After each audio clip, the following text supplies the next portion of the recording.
Contigo en la distancia estoy. Estamos de regreso en este seminario y bueno, mi nombre es Jair López. Vamos a continuar hablando sobre ciencia, arte, tecnología y sociedad.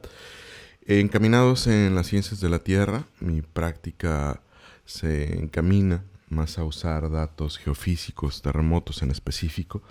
Y en 2014 tuve la oportunidad de trabajar en un barco con bandera británica, el RRS James Cook, con el que estuve navegando durante un mes en el Océano Pacífico, en aguas mexicanas, por así decirlo, ¿no? Entonces zarpamos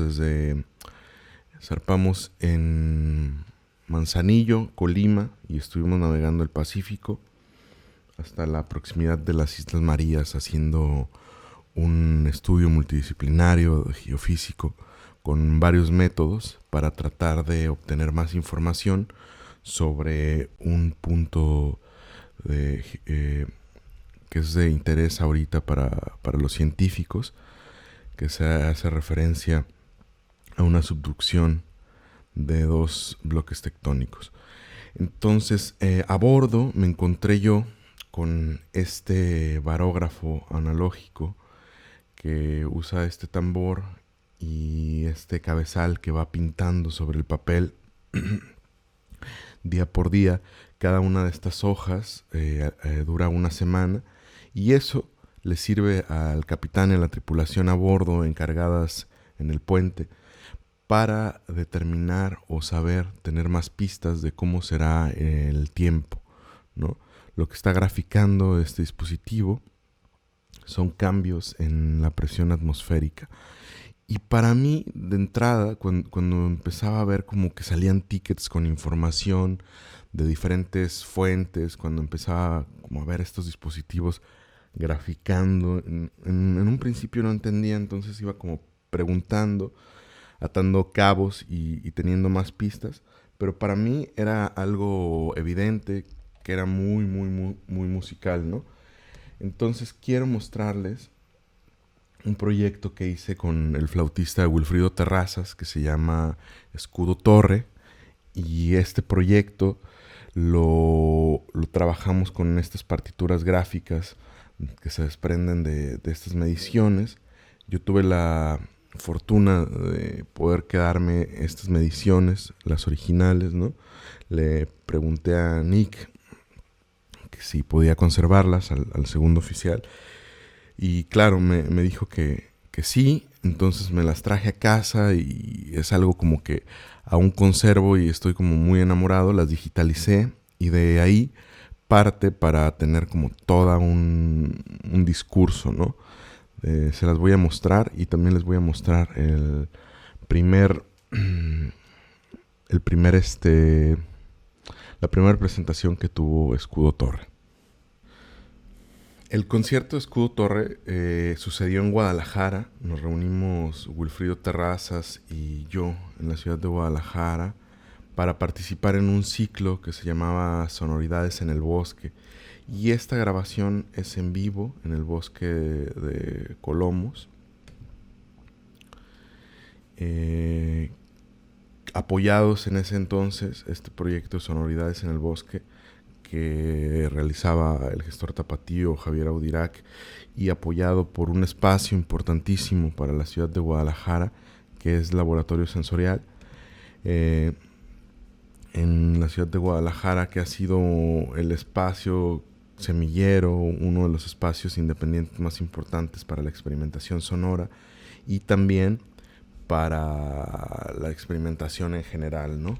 Les recomiendo que si no conocen el espacio lo puedan seguir. La verdad es que yo trabajo muy de cerca con el espacio, tengo una relación laboral con él desde hace más de 10 años y tengo la fortuna de poder realizar muchísimas cosas. Y actualmente hay una serie de materiales que se están generando ex profeso para poderlas consultar mediante casa, ¿no?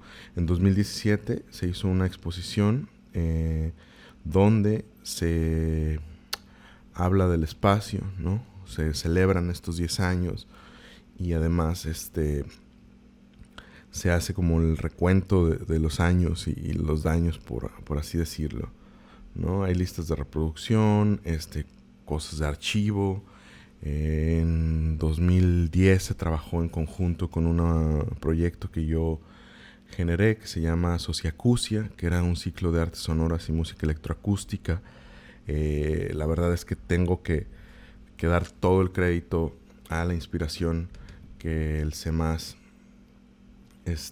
me ha dado en ese sentido, porque de alguna manera ver el trabajo que ha realizado el Centro Mexicano para la Música y las Artes Sonoras, dirigido por Rodrigo Sigal, en cuestión de vinculación con el talento de otros artistas, las actividades académicas, los talleres, las charlas, todo eso me inspiró demasiado y me llevó a generar algo en una región del país que sí había artistas y había gente produciendo, pero de alguna manera creo que se detonó muchísimo con el trabajo que se realizó y que vino después también una beca del Fondo Nacional para la Cultura y las Artes con inversiones, que ahí fue la locura total. Se imprimió un disco, un DVD, se hicieron conciertos, talleres, sesiones de escucha, y fueron 3 años súper intensos, como 2008 a 2011.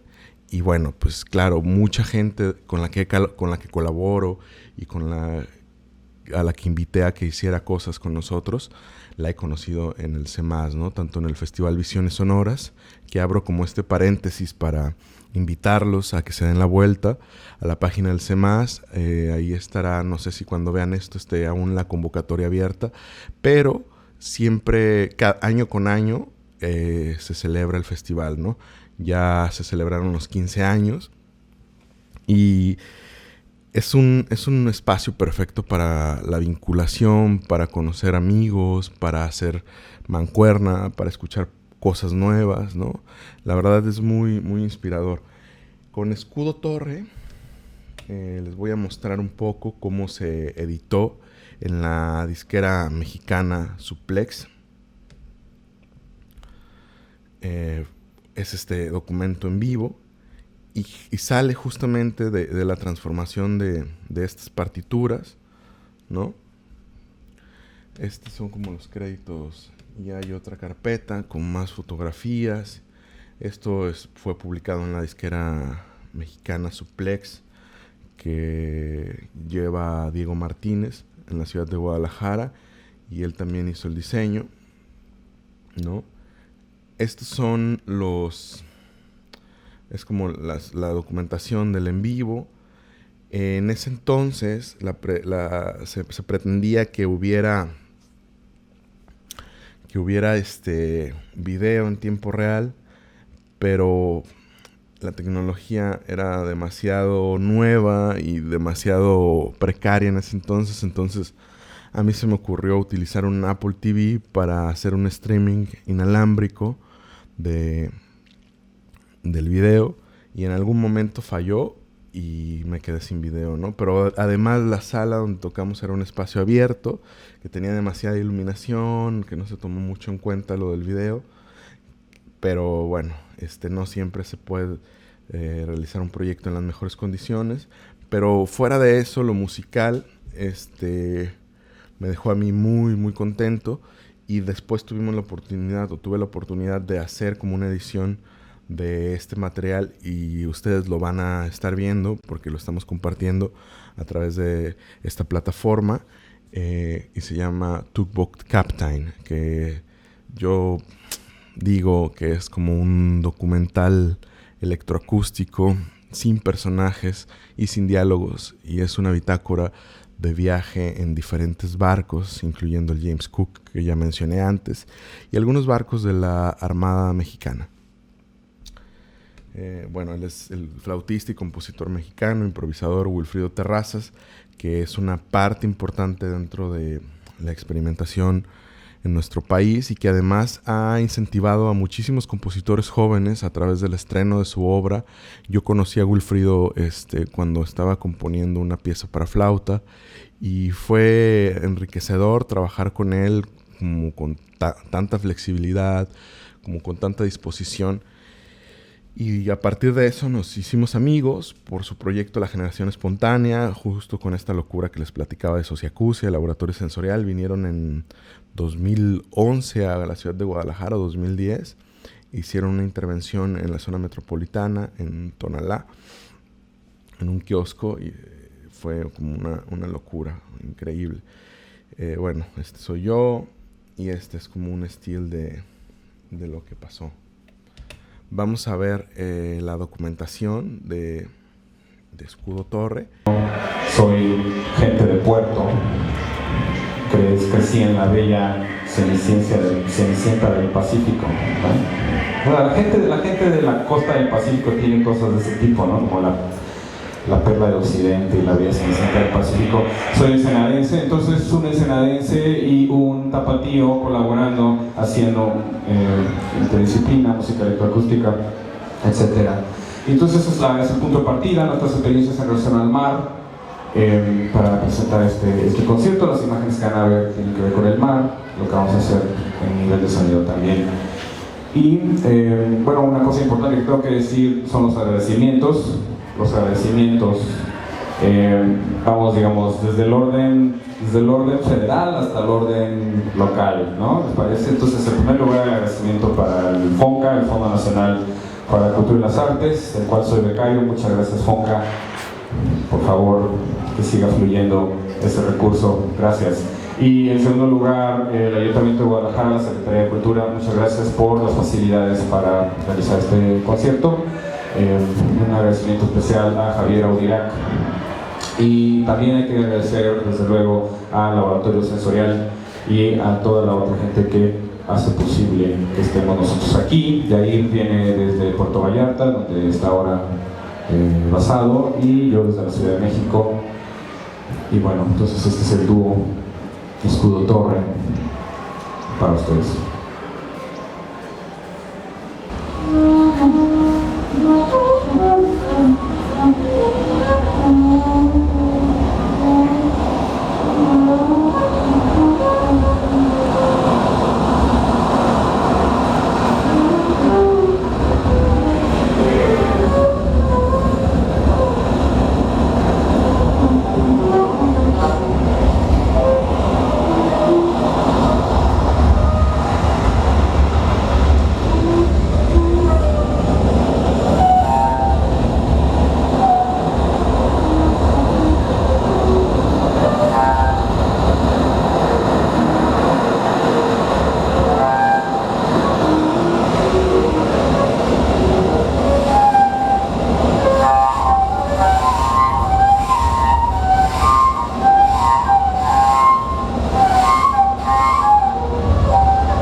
Estas son las hojas que les comentaba, que utilicé a manera de partituras gráficas, para generar esta composición con Wilfrido, ¿no? O este diálogo, esta improvisación, mediante este proyecto que se llama Escudo Torre. Este fue un proyecto que lo hice justo con Amanda Gutiérrez, el colectivo Urbe, que nace en la ciudad de Chicago. Fue una propuesta completamente de Amanda Gutiérrez, quien es una artista bastante completa y con una trayectoria sólida en el campo del performance, el video, el sonido, que ha estado experimentando desde hace muchos años con piezas que hablan sobre la migración y cuestionan muchísimas cosas. Yo conocí a Amanda a través de un muy buen amigo, Juan José Rivas, que es uno de los artistas sonoros mexicanos que más admiro en cuanto a su trabajo, ¿no? Que me inspiran muchísimo también. Entonces nos conocimos en Chicago durante un festival, el Festival de Música Electrónica Latina, en el cual estuvimos participando los dos, y empezamos a generar proyectos de alguna manera, Amanda Gutiérrez y yo, y este fue el último proyecto que hicimos como Urbe, que se llamó Poemas Tonales de Edificios, y en el antiguo edificio de Relaciones Exteriores en Tlatelolco pintamos este letrero, ¿no? Nos estuvo colaborando con nosotros Paola de Anda, trabajó también Diego Martínez, Florencia Guillén, Anthony Llanas, y creo que no se me olvida nadie más. Se publicó un DVD también bastante bonito, con la documentación de cada uno de los espacios. Se trabajó en el Kiosco Morisco, en Tlatelolco, en el Barrio Chino y en la Sinagoga Justo Sierra. Todos fueron en la Ciudad de México.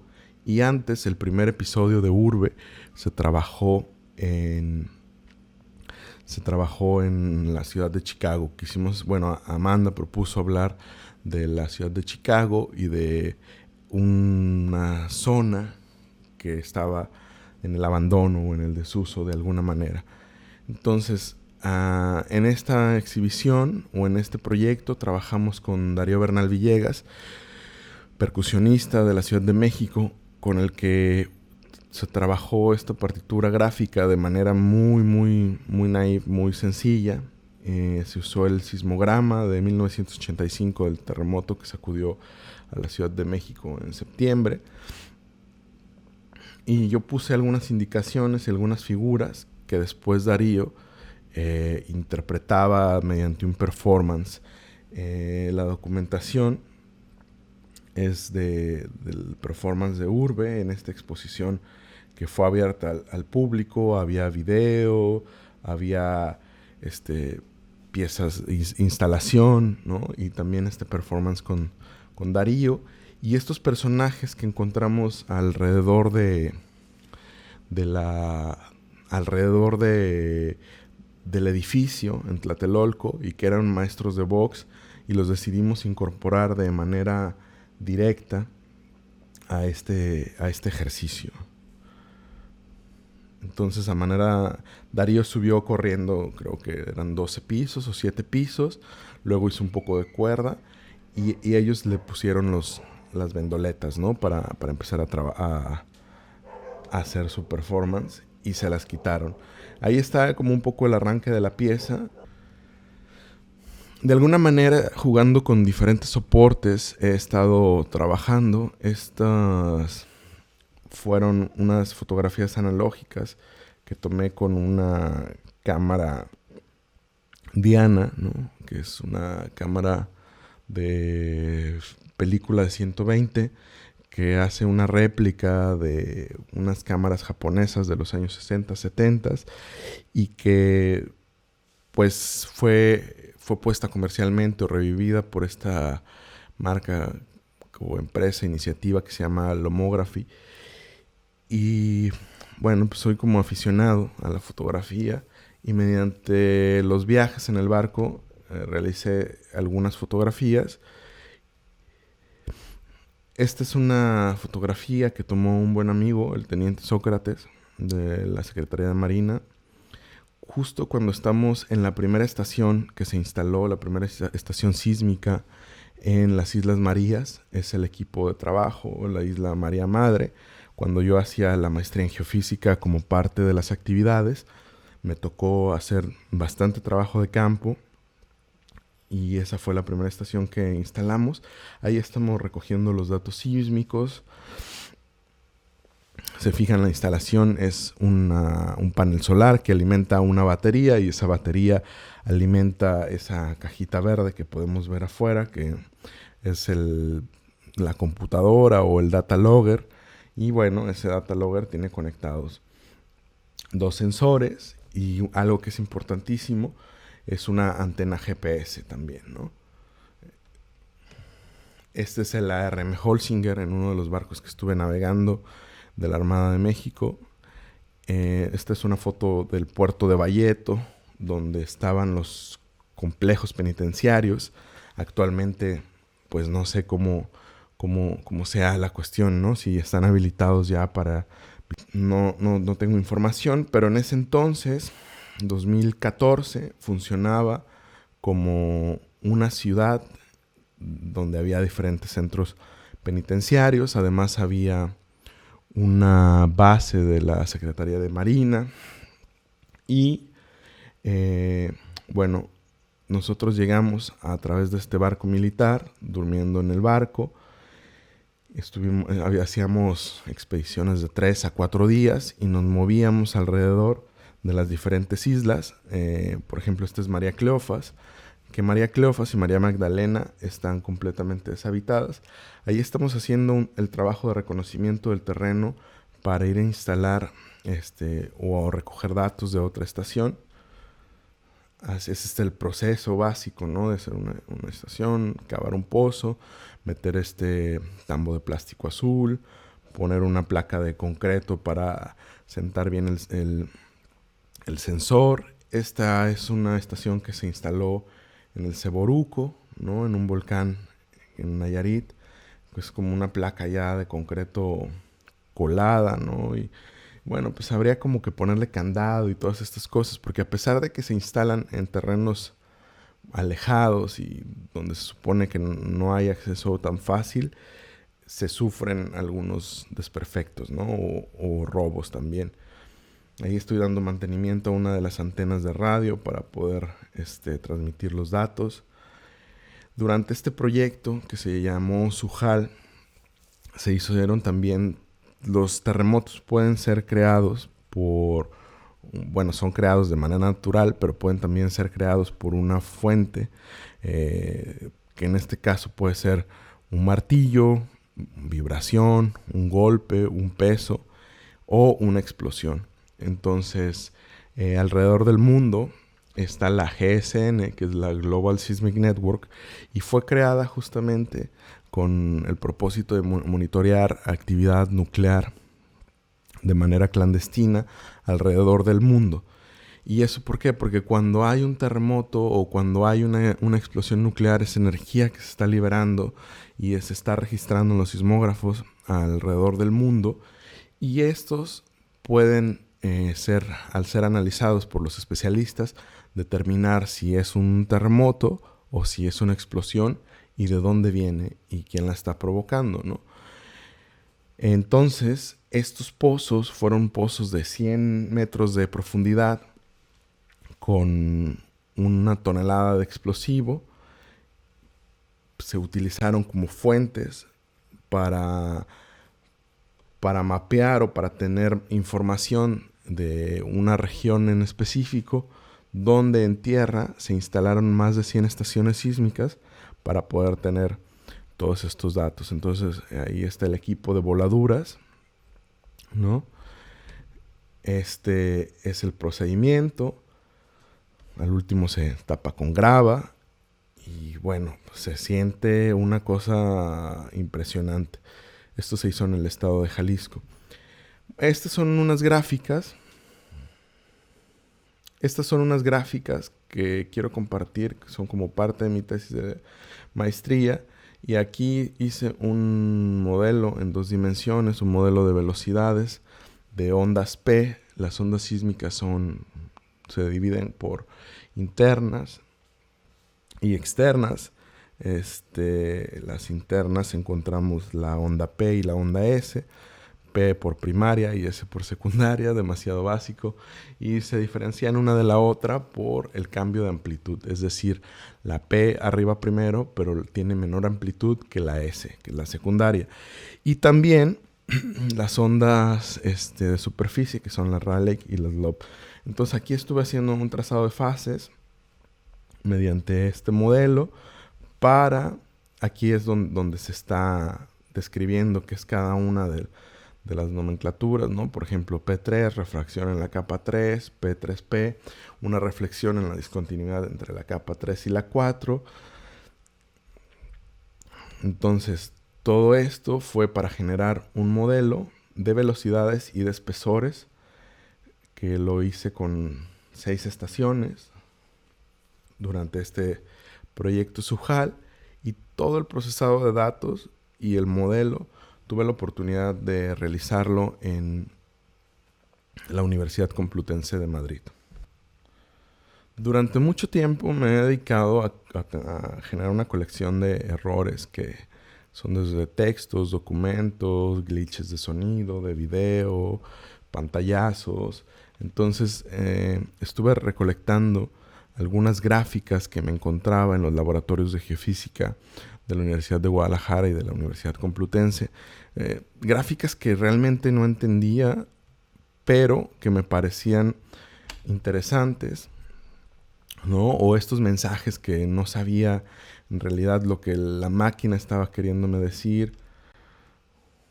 O esto que es más paisajístico, ¿no?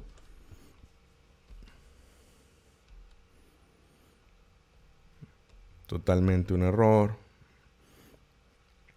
de impresión. Entonces todos estos, en algún momento, platicando con una artista alemana, con la poeta Nora Gomringer, me decía, o decidimos llamarlos como paisajes de papel, ¿no? Paper landscapes. Y en 2017 hice un proyecto que presenté como dentro de Jóvenes Creadores del FONCA, que fui acreedor a ese estímulo, y se llamaba así Paper Landscapes. Esta fue la presentación que se presentó en una galería de Guadalajara que se llama Arteria, se llamaba Arteria. Es un espacio, corría por 2 personas, por Rebolledo y por Omar, y era un espacio pequeñito y mi intención era llenarlo, o desbordarlo más bien, con sonido. Entonces, se fijan, el PA que está instalado ahí es exagerado, ¿no? Para el espacio, porque voy a ver la siguiente foto, vamos a ver cómo está el espacio pequeño, ¿no? Aquí vemos el estuche del cello y aquí vemos que hay a lo mucho 4 personas más sentadas ahí. Entonces, por esos días en la ciudad de Guadalajara hubo una regulación en contra del ruido y empezaron a cerrar muchísimos espacios, a cobrar multas y demás. Entonces Omar estaba preocupado por mis intenciones, estaba preocupado por esta cuestión tan ruidosa que pudiera yo generar, y acordamos hacer un plan de emergencia, ¿no? Es decir, cambiar la jugada. Entonces yo le decía que podríamos hacer algo más como jugando con el legado del compositor estadounidense John Cage y tener como toda esta parafernalia, pero no utilizarla, ¿no? Incluso el cello, que en ese entonces me acompañó Paloma Valencia en el cello. Y lo que hicimos fue, o lo que se decidió hacer, es imprimir estas partituras o estos paisajes sonoros de papel y entregarlos a las personas y que eso fuera realmente la pieza. Entonces ahí podemos observar cómo Paloma contiene en las manos estas partituras, pero también las imprimimos en vivo y las entregamos a la gente. Esta impresora tenía un sensor un transductor que permitía amplificar como de alguna manera la actividad electromagnética de este dispositivo y tener así un poco de audio, un poco de sonido.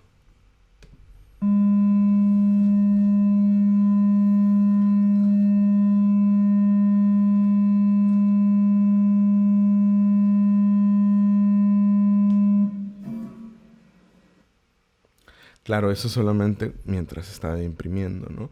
Entonces ya Paloma pasaba estos paisajes de papel a las personas.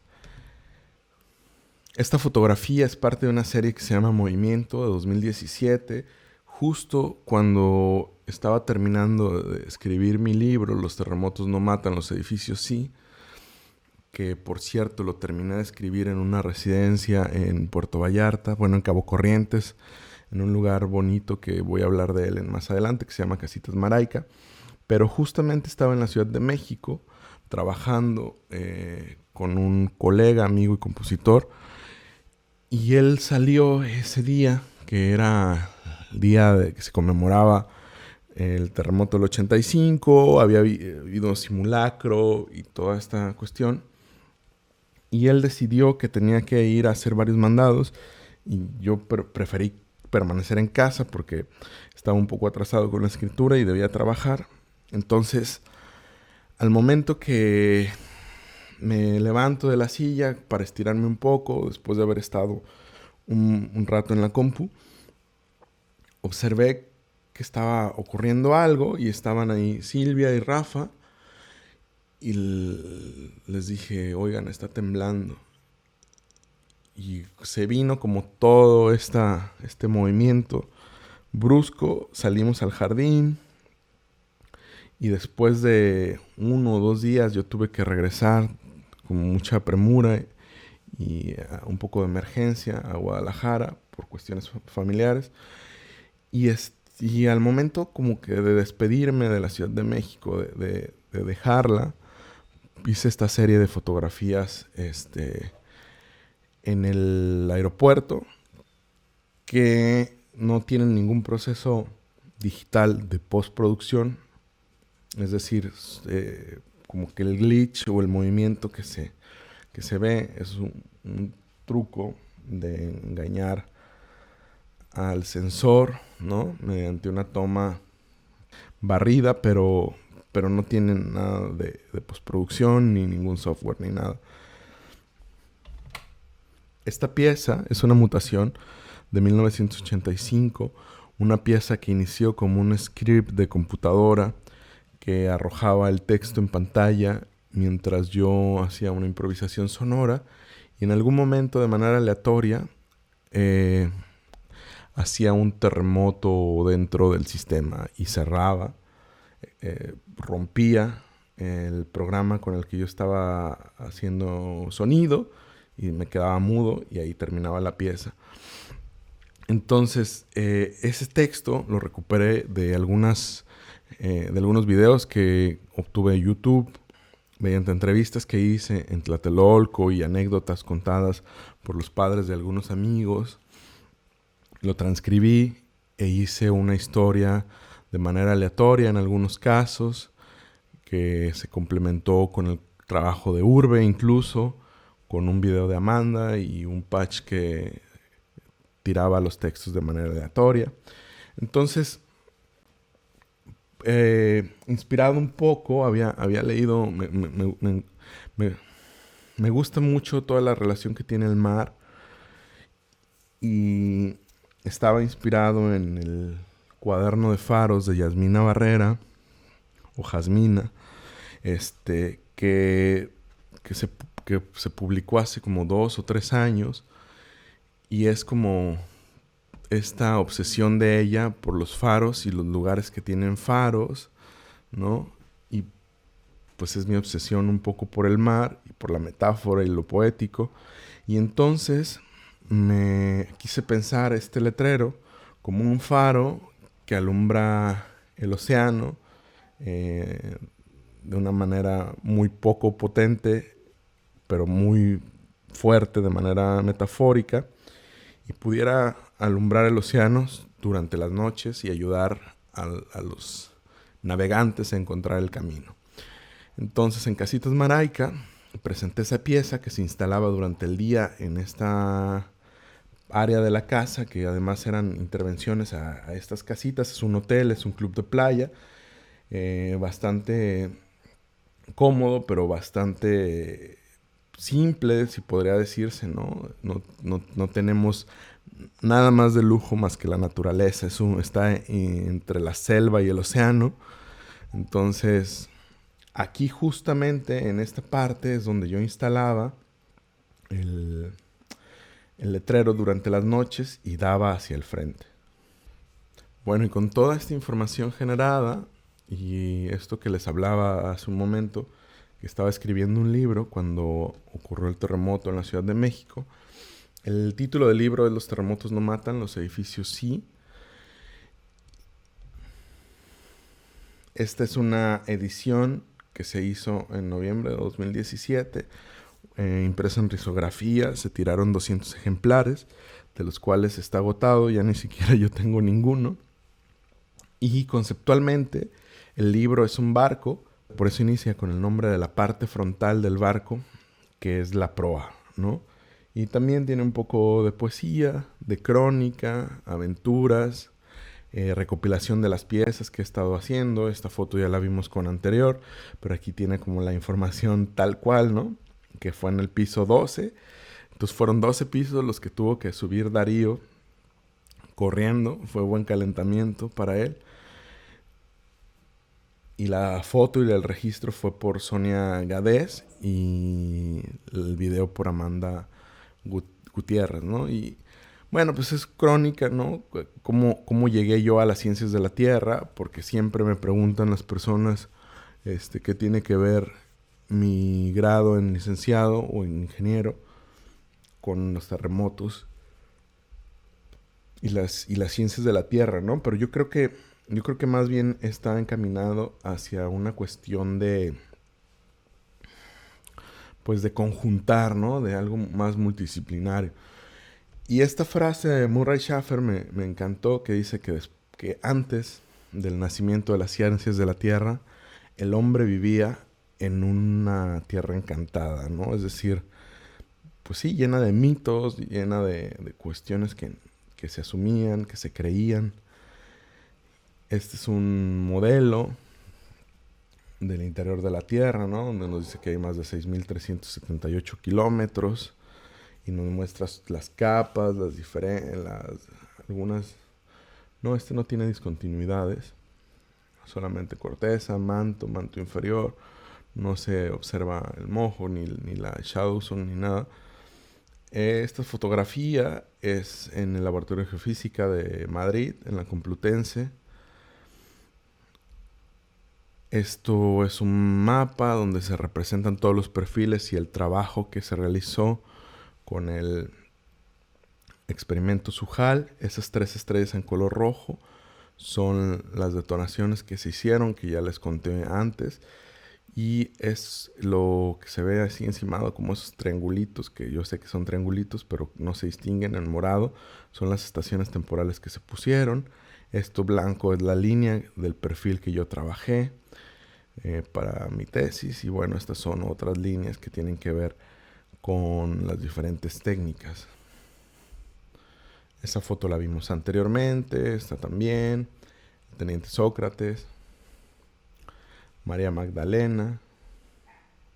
Algo que me llamaba mucho la atención es que a pesar de estar caminando en lugares restringidos, navegando en aguas restringidas, siempre nos encontramos gente o rastros de actividad humana, ¿no? Estos eran los recorridos, por ejemplo, que hacíamos en el barco. Si se fijan, aquí se rompe un poco el recorrido y es porque de aquí hacia acá teníamos que ir en una embarcación menor porque el barco no podía entrar hasta acá. Y María Cleofas siempre fue un lugar complicado para desembarcar, para atracar, ¿no? De alguna manera.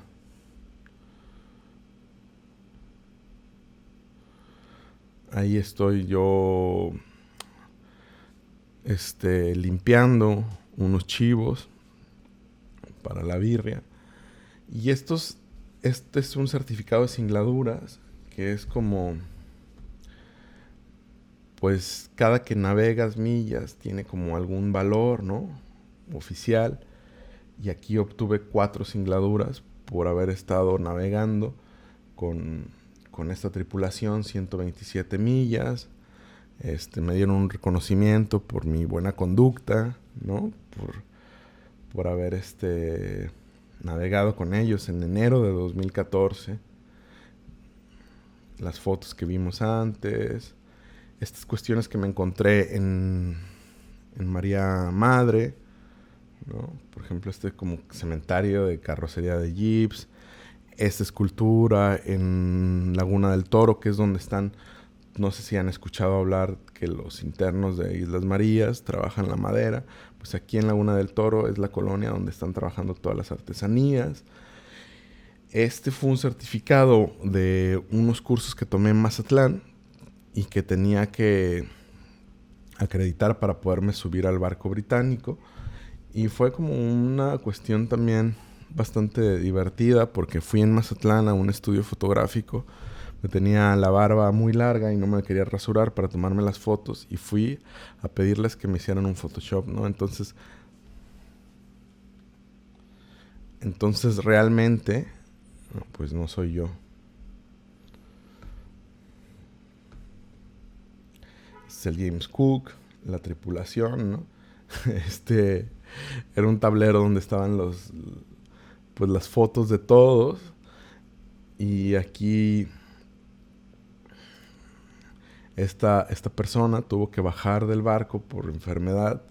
Entonces la tripulación como que era una manera de echar la broma, ¿no? Ponerlo así como si estuviera descansando y con una bebida en la mano. Porque realmente las jornadas de trabajo son bastante pesadas. Es una embarcación de la Armada de México que vino para auxiliarnos con un médico por una persona que teníamos a bordo enferma. Nick. Bueno, estas son cuestiones ya más como técnicas, algunas cuestiones de estar haciendo simulacros o hacer pruebas, ¿no? Les decía, es un trabajo muy pesado, son jornadas de 12 horas, pero después de tu jornada también tienes que aportar con algo. Tocaba ayudar a Nick a hacer las pruebas de seguridad, ¿no? O sea, que las máscaras funcionaran, estos son dispositivos contra incendio, que los radares funcionaran, todas estas cuestiones, que las mangueras, ¿no? Que no tuvieran fugas, todo eso tenía que estar en muy buenas condiciones y listo para funcionar, ¿no? Esta fue una boya que perdimos durante la campaña y el apoyo de la Secretaría de Marina nos ayudó a recuperarla y nos la trajo de regreso. Me gustaba mucho como todo la cuestión humorística, ¿no? Que había por parte de los británicos, que además, pues dentro de este trabajo tan pesado, tan estresante, de mantener todo bien, ¿no? Me acuerdo que una vez le pregunté al capitán que si estaba feliz y me dijo que no, que él no era feliz porque era el capitán, ¿no? Entonces entendí un poco como el tener que estar dentro de todo esto. Y esta nota nos la dejó Graham, quien era el steward que se encargaba de auxiliarnos, ¿no? Entonces se me hacía como muy, muy curioso que decía, queridos, estimados científicos y no muy estimados técnicos, ¿no? O sea, como esa cuestión de... Claro que es algo que lo hacía en broma, ¿no? Porque generalmente los científicos, pues, era personal que venía de fuera y los técnicos son los técnicos con los que trabajaba todo el tiempo. Esta imagen es tomada de la biblioteca del barco, que además el barco, pues, era como un hotel de 5 estrellas. Estas figuras que ya las vimos antes. Estas son las partituras, un estilo son, bueno, varios stills, ¿no? Un hotel en Tala, cuando estuvimos haciendo las explosiones, para el momento cero, orientarnos, las voladuras. Aquí hay una foto de la voladura.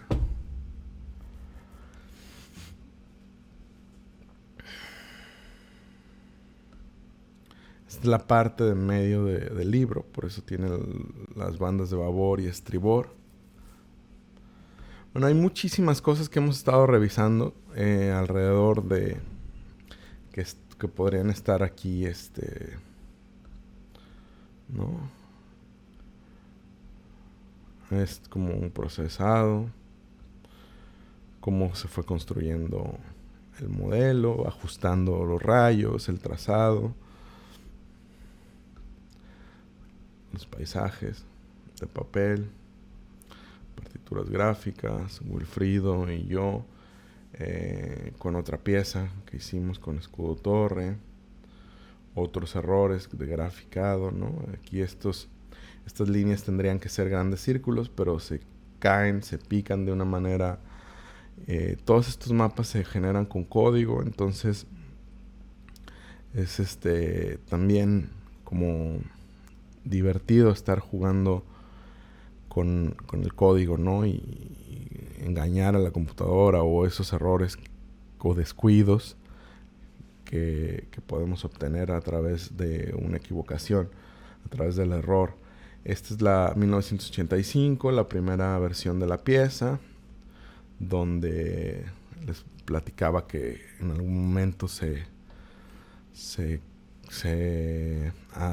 ocurría este terremoto y se cerraba el programa, ¿no? Fue dentro de el marco de una exposición que se llamó Tinnitus y Fosfenos, y el ciclo de conciertos se llamó Martes de Ruido.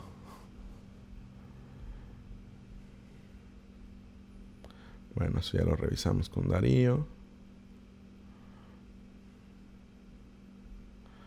Y cierro con una crónica del terremoto del 19 de septiembre de 2017 y el mecanismo focal, que es la representación del fallamiento que hubo. Hubo una falla normal. Este es un concierto con Darío Bernal en el Museo de la Ciudad. Darío Bernal vino a hacer como una mini residencia conmigo en un espacio en Guadalajara que se llama Edificio Central, donde estuvimos grabando y trabajando algunas cosas para la composición de una pieza que hice después. Y esta era mi bitácora de trabajo para lo de la tesis, donde iba anotando las cosas que me decían mis asesores, mi directora. Y bueno, aquí toda la referencia y tal, ¿no? Bueno, pues seguimos. Regreso para la última entrega. Y seguimos con este seminario. Esta cita me distrajo un poco, pero me encanta. Es una cita de Guillermo Favanelli que dice: la masa se entusiasma con los descubrimientos científicos y estos pueden ser narrados como fábulas. Contigo en la distancia estoy.